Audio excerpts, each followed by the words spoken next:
My father sat on the leather chair I bought, in the house I paid for, sipping coffee I brewed, and said with a straight face, "You need to let your brother stay here, he's family, and job hunting is stressful." Then he laughed, so did my brother, like it was a joke, like I was the punchline.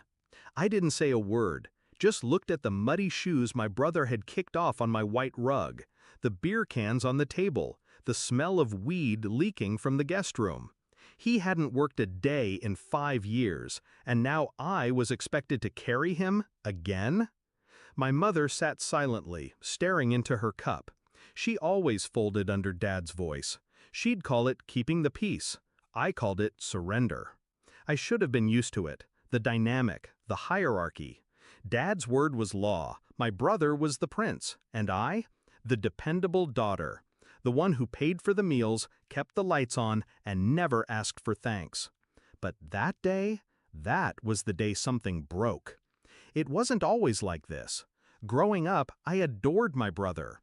I covered for him when he crashed Dad's car, helped him cheat through high school, took out loans to keep him from going to jail over a credit card scam.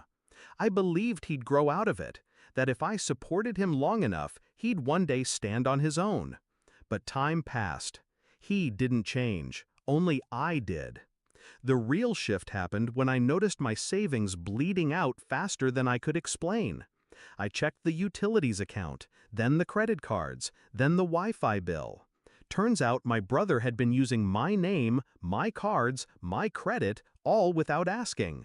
My own father co-signed the Wi-Fi line in my name for his son's gaming setup. When I confronted them, Dad shrugged. "You make more than enough. Why are you so greedy?" Greedy. That word echoed in my head for days.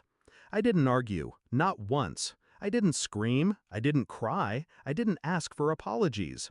Instead, I planned. Step 1, stop paying. I let the Netflix die, the phone bill, the groceries. I stopped stocking beer. I replaced the Wi-Fi router with a locked one they couldn't access. Step 2, legal. I met with a lawyer, quietly. The house was mine, bought with my money, my name on the deed, my signature on every document. I had receipts, photos, bank transfers, texts. I had evidence of financial abuse, trespassing, identity fraud. Step 3, timing. I waited until rent was due, until both of them had racked up days of ordering food on my apps, driving my car, using my accounts. Then I changed every password, froze my credit, removed my dad's cosign from everything I legally could, and I filed a restraining order. The court date was cold. I wore black. My brother showed up late in sweatpants. My father didn't bother to shave.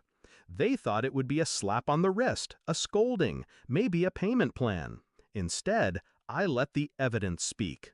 The judge listened as I laid out the months of stolen funds, screenshots of Uber Eats orders from my cards, texts from my brother joking about being basically a dependent. The final nail was a voice recording. My brother, high, laughing on a call. "She acts like she owns the house. Technically she does, but like, so what? She owes me for being born." Even the judge winced. The ruling was swift. My brother was banned from the property. My father, cited for identity misuse and coerced financial manipulation.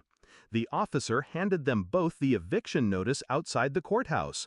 My brother cursed. My father stared at me like I'd stabbed him in the back. But I didn't flinch. I didn't speak. I walked to my car, turned the key, and let the engine purr like a final, satisfying breath. The silence at home felt holy. No thumping bass, no stench of smoke, no drunken rants. Just peace. I changed the locks that evening, sat on the same leather chair, sipped coffee, alone, and I smiled. They called for weeks, left voicemails, texts, guilt-laced paragraphs. Mom begged me to be the bigger person. I blocked them all. You don't owe loyalty to people who weaponize your love. You don't feed the same mouths that spit on your boundaries. I used to think family was about blood, that I was broken for feeling unloved. But now I know I wasn't broken. I was just finally done pretending. Final reflection. They laughed when they thought I was soft. They mocked me for drawing lines. But now they know I wasn't drawing lines. I was building walls. And they're on the other side of them. Forever.